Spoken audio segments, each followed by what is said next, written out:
the shadowed streets of London, an ancient evil rises.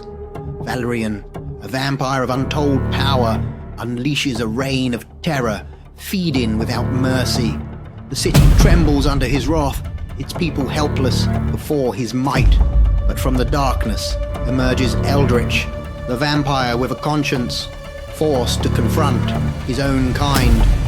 As Valerian's savage spree threatens to engulf the city, Eldritch faces a harrowing choice: to embrace the power of a mysterious talisman and confront his nemesis, or to remain true to his twisted moral code.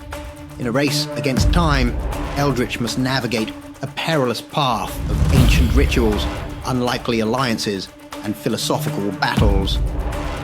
The Crimson Shadow of London, where the lines between monster and hero blur, and the fate of a city hangs in the balance.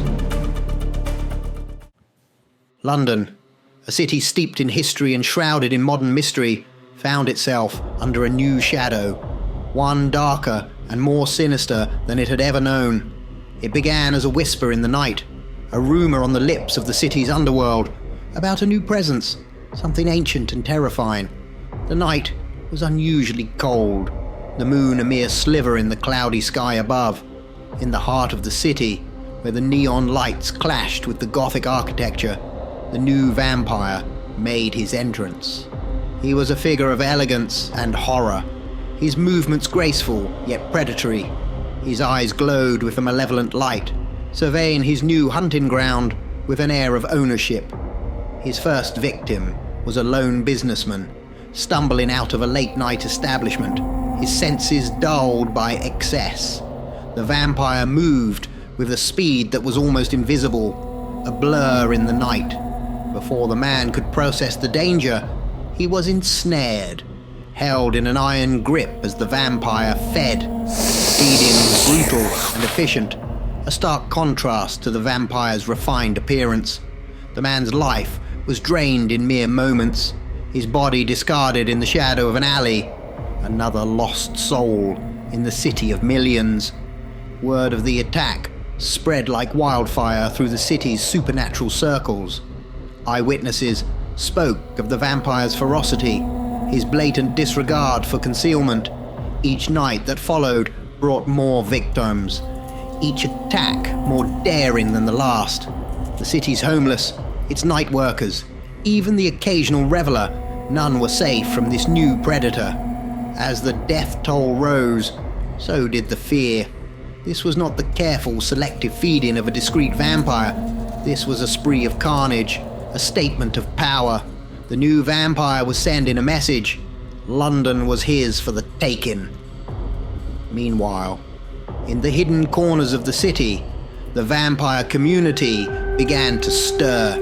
This reckless display was a threat to their existence, a violation of the unspoken rules that had kept their kind safe for centuries.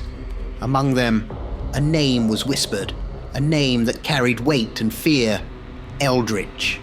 But for now, he remained a shadow, watching, waiting. The chapter ends with a new vampire standing atop one of London's historic bridges, looking out over the city. His eyes glowed with anticipation and hunger. London, a city that had seen so much, was about to witness a new chapter in its ancient history. The Crimson Shadow of London had arrived. Ah, my dear nocturnal scholars of the macabre. It's time for a quick scare break. As we linger in these shadowy realms, a small favour I dare to ask. If my tales of terror bring you thrills, do not let our journey end here. Hit like, subscribe, and join our dark congregation. Now shall we delve deeper into the abyss. Let's embrace the darkness once more. Let's get back to the shadows. Chapter 2. The Rise of Valyrian. The new terror haunting London's streets had a name that echoed through the centuries: Valerian. His story was one steeped in darkness and power, a tale that began in the forgotten annals of Eastern European folklore. Valerian was born into nobility, his lineage ancient and esteemed. From a young age, he was exposed to the harsh realities of power and the cold necessities of maintaining it. He grew up in a world where mercy was a weakness and cruelty a tool as sharp as any blade. When he was turned into a vampire in the turbulent years of the Middle Ages, these traits only intensified. Over the centuries, Valerian's reputation grew. He was known not just for his ruthless nature, but also for his extraordinary powers. Unlike most of his kind, Valerian possessed strength and abilities that surpassed those of ordinary vampires. He could move with such speed that he appeared to vanish into thin air, and his strength could crush stone. His senses were so acute that he could hear the heartbeat of a nervous prey from streets away. But what truly set him apart was his ability to manipulate the minds of others, bending them to his will with little more than a glance. Valerian's emergence in London was no accident. He had come seeking something, a relic of power that was rumoured to be hidden within the city's ancient foundations. This relic, a vestige of the vampire's early history, was said to grant immense power to whoever possessed it. Valerian, ever hungry for more strength, was determined to find it. His disdain for a moral code stemmed from his belief in his own superiority. To Valerian, morality was a constraint designed by the weak to control the strong. In his eyes, his vampiric nature was not a curse, but a testament to his superiority, a means to rise above the limitations of ordinary beings. As Valerian's reign of terror continued, the streets of London grew more fearful with each passing night. His attacks were not just feeding, they were displays of power meant to instill terror and assert his dominance over the city. Chapter 3. The Reluctant Alliance. Clara, the intrepid journalist who had once uncovered the existence of Eldritch, the vampire with a conscience, found herself once again drawn into the shadowy world of the supernatural. The city was abuzz with rumors and fear about the string of gruesome attacks, and Clara's instincts told her that these were no ordinary crimes. Determined to uncover the truth, she delved into the heart of London's dark underbelly, piecing together the chilling accounts of Valerian's reign of terror. Armed with this information, Clara made her way to the hidden sanctuary of Eldritch. The vampire listened intently as Clara recounted her findings, his expression growing grimmer with each detail. "Eldritch, you must know who this is," Clara implored, sensing his recognition. Eldritch sighed, a sound like the whisper of leaves. "Yes, I know of Valerian. His reputation precedes him, a being of immense power and little restraint. But you can stop him, right? You've faced others before," Clara urged, her voice tinged with hope. Eldritch shook his head, his eyes reflecting a deep, unspoken fear. "Valerian is different. His strength, his abilities, they far exceed my own. A direct confrontation would leave me injured beyond repair." Clara's brow furrowed in confusion. "But the myths, sunlight, silver, stakes, can't they kill a vampire?" Eldritch let out a dry, humorless laugh. "Those tales are just that, myths. Sunlight, silver, stakes, garlic. They can injure us, yes, but they cannot kill. We are cursed to endure, to suffer. If you were to cut off my head, I would still be alive, trapped in eternal agony." The gravity of Eldritch's words hung heavy in the air. Clara realized the true horror of his existence, a life of unending pain and solitude. "But why is Valerian here in London? What does he want?" Clara asked, her journalistic instincts kicking in. Eldritch's gaze turned distant, thoughtful. "He's here for something, a relic of great power, a talisman, ancient and imbued with energies that can amplify a vampire's abilities. If Valerian gets his hands on it, the destruction he could unleash would be unimaginable. Clara's eyes widened. Then we must find it before he does? Eldritch nodded slowly. Yes, if I can find the talisman first, I might be able to stop him. It won't be easy, but it's our only chance. Determined, Clara and Eldritch set out to unravel the mystery of the talisman's location. The chapter closes with them poring over ancient texts and cryptic maps, a race against time to find the relic before Valerian can claim its power. In the shadows of London, an unlikely alliance was formed, one that held the fate of the city in its hands. Chapter 4. The Cult of the Night. Valerian, the powerful vampire stalking the streets of London, had traced the rumoured location of the talisman to a notorious crime boss. As he sat across from the crime lord in a dimly lit, secluded room, he viewed his host with disdain, seeing him as nothing more than an insect. The crime boss, surrounded by his burly guards, was initially amused by Valerian's presence. "What do you want, and what can you offer me for it?" he asked with a smug grin. "This is not a trade," Valerian replied coldly, his eyes piercing through the dim light. "This is a demand. Give me the talisman, and you and your men will live." The crime boss laughed, a sound that echoed off the walls. "You are outnumbered, and we are armed. What possible threat can you be to me and my men?" In a blink of an eye, the atmosphere in the room shifted from amusement to terror. Valerian moved with the speed that was almost invisible, a blur of shadow and death.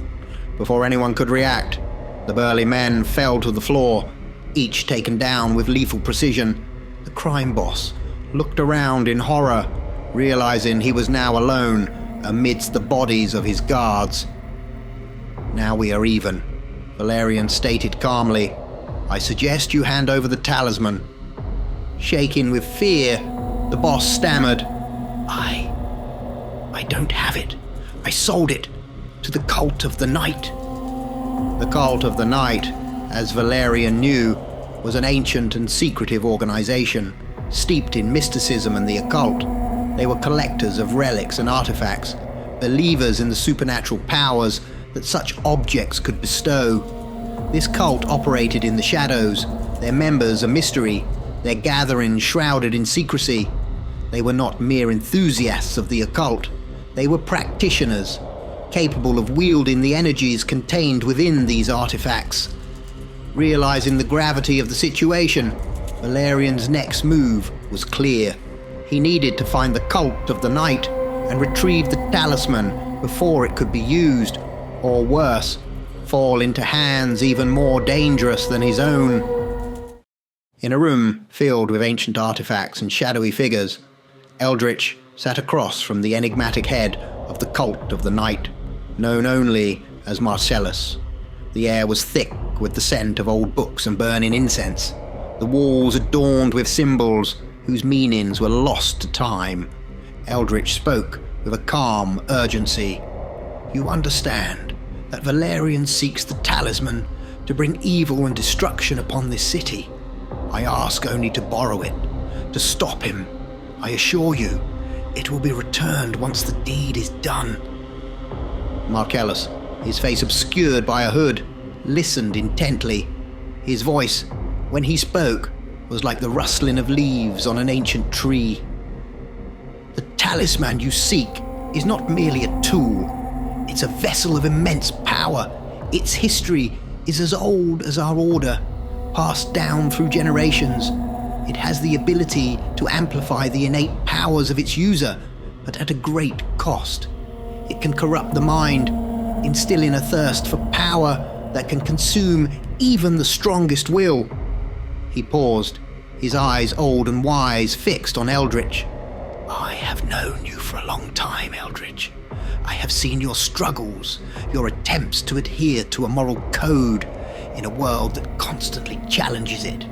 You live by a principle that few understand, the belief in never living for another man. in preserving your own values and purpose, despite the curse that plagues you.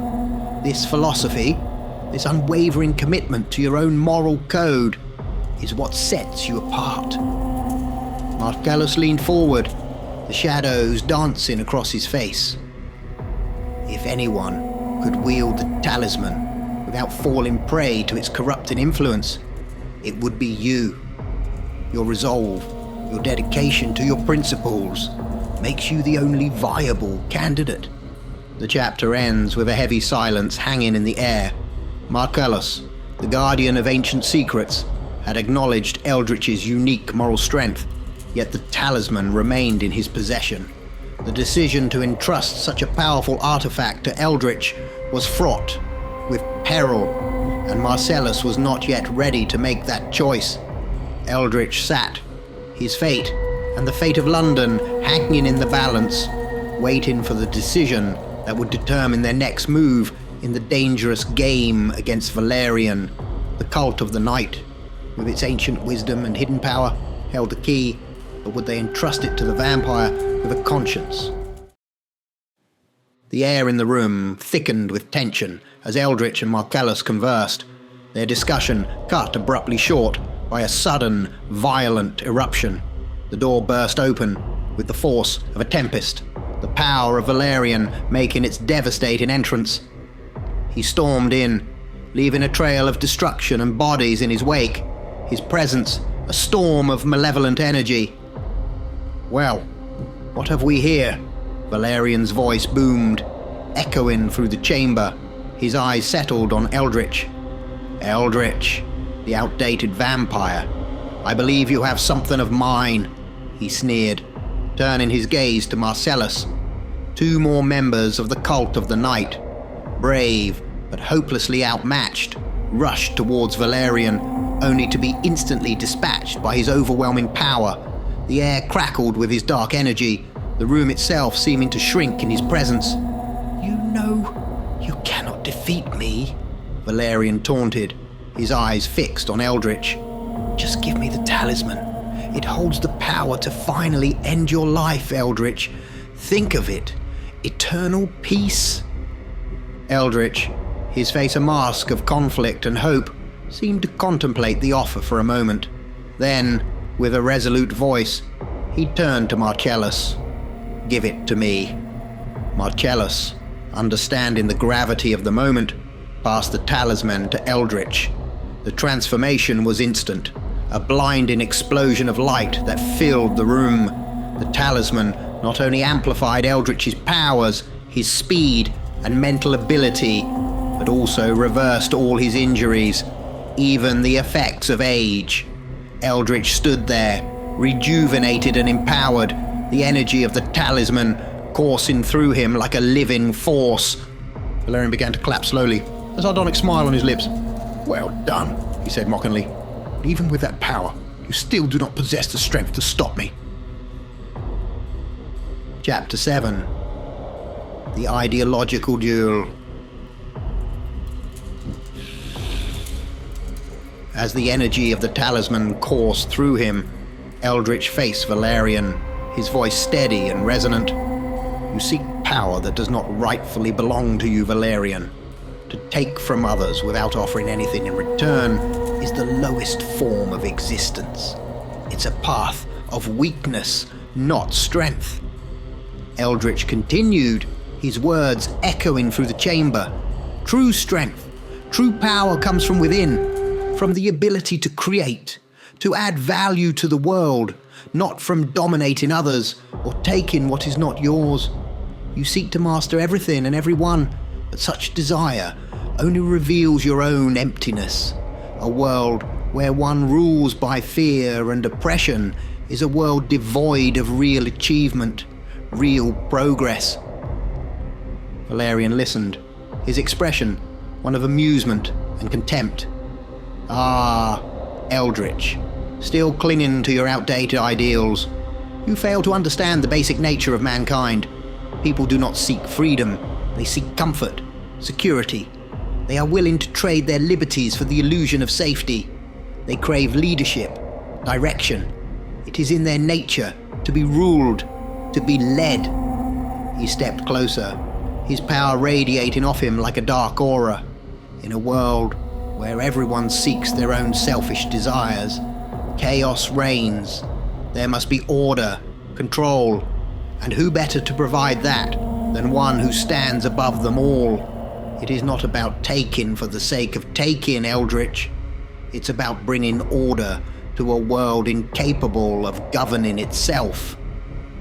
Eldritch met Valerian's gaze, his own power an unyielding force.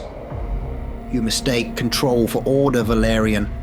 A society built on the principles of individual freedom, where each person lives for their own sake, guided by their own rational judgment, is the only society that can truly thrive.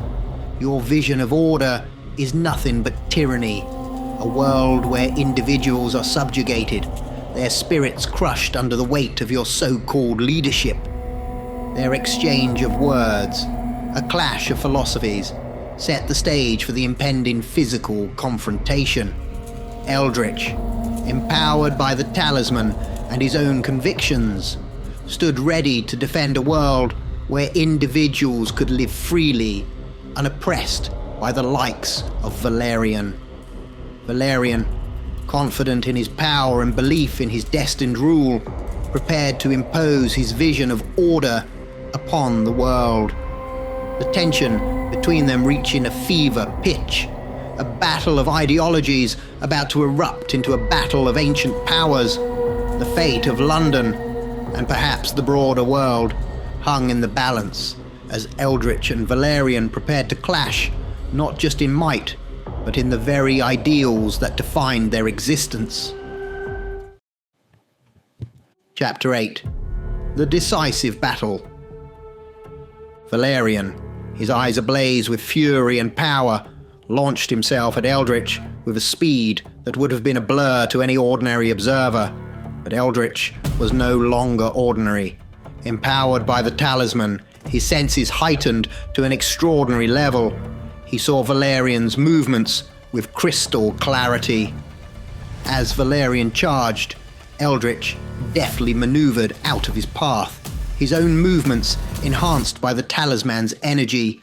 Valerian's relentless attacks, fueled by speed and anger, were formidable, but Eldritch, aided by the Talisman, evaded each strike with surprising agility. Seizing the moment, Eldritch summoned his newfound power and unleashed a savage counterattack. His blows, a blend of speed and accuracy, landed with precision, each one sending Valerian reeling backward. For the first time in centuries, Valerian felt the sting of vulnerability, the shock of being on the defensive. No one has hit me in hundreds of years, and no one will again, Valerian snarled, regaining his composure. But the tide had turned. The battle that ensued was a vicious display of supernatural strength and agility, a dance of ancient powers between two formidable vampires. They moved like shadows, striking and parrying, their powers amplified by centuries of existence. The chamber echoed with the sounds of their combat, a testament to their otherworldly nature. Valerian, in his rage, unleashed the full extent of his powers, but Eldritch, guided by the Talisman and his own resolve, matched him at every turn. The fight reached its climax as Eldritch, tapping into the depths of his strength and the Talisman's energy, delivered a series of devastating blows. Valerian, overwhelmed and outmatched for the first time in his long and dark existence, faltered, with Eldritch standing victorious over a defeated Valerian. The once invincible predator lay at his feet, a symbol of the inevitable downfall of those who seek power at the expense of others. Eldritch, his chest heaving with exertion, stood tall, the power of the Talisman still coursing through him. He had not only defeated Valerian, but had also upheld his own principles, proving that true strength lies in the ability to maintain one's values in the face of darkness. The battle was over, but the war against the shadows that plagued London was far from done. Chapter 9. The Virtue of Selfishness. In the aftermath of the fierce battle, Martellus, his voice tinged with urgency, called out to Eldritch, "Give me the talisman!" Eldritch, holding the source of his newfound strength, hesitated. For a fleeting moment, he contemplated keeping the talisman. It had healed him, invigorated him with power, and perhaps it could even offer him the elusive peace he had longed for. But as he stood there, the philosophy that had guided him through his tormented existence came to the forefront of his mind, the virtue of selfishness. To Eldritch, selfishness was not the petty, narrow-minded pursuit of whims at the expense of others, as commonly misconceived. Instead, it was the recognition and pursuit of his own rational values, his own life and happiness as his moral purpose. Keeping the talisman, despite his benefits, would have been a betrayal of his core values, an act of self-sacrifice in disguise. With a sense of clarity and purpose, Eldritch tossed the talisman back to Martellus. It was an act that, on the surface, might have seemed altruistic, but was, in fact, the embodiment of his own principles. By rejecting the temptation of the talisman, he upheld his integrity, his commitment to live not by the whims of the moment, but by the rational values he had chosen. The members of the Cult of the Night then gathered around the fallen Valerian, preparing a ritual to end him once and for all. The ritual was ancient and powerful, its origins lost in time. It involved the binding of the vampire's essence, severing his connection to the physical world and dispersing his being into the ether. As they chanted, in a language long forgotten by the modern world, a light enveloped Valerian, and his form began to dissipate, his centuries of terror finally coming to an end. Later, in his sanctuary, Eldritch spoke with Clara. She looked at him, a mix of admiration and confusion in her eyes. "You could have had peace, yet you gave it up. Why?" Eldritch's response was calm, yet there was a hint of pride in his voice. "That, Clara, was the most selfish thing I have ever done. To live by one's values, to uphold one's integrity, even in the face of temptation, is the truest form of selfishness. It is the acknowledgement that my life and my principles are my highest values. Keeping the talisman would have been a betrayal of everything I stand for." Clara nodded, understanding dawning on her face. Eldritch's choice was a turning point, a reaffirmation of his existence on his own terms. In that moment, he had not only defeated a powerful adversary, but had also triumphed over the greatest challenge, the temptation to betray his own values. The story ends with Eldritch looking out into the night, his figure a silhouette against the backdrop of the city he had sworn to protect in his own way. He had chosen his path, one guided by the virtue of selfishness, a path that affirmed his existence as a being with a purpose, even in the face of eternal darkness.